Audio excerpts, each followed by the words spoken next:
அவ கரெக்டா பாத்துறேன் நானு போய்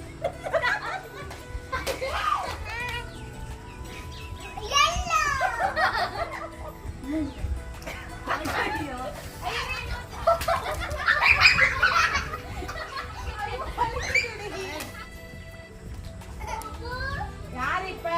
விஜய்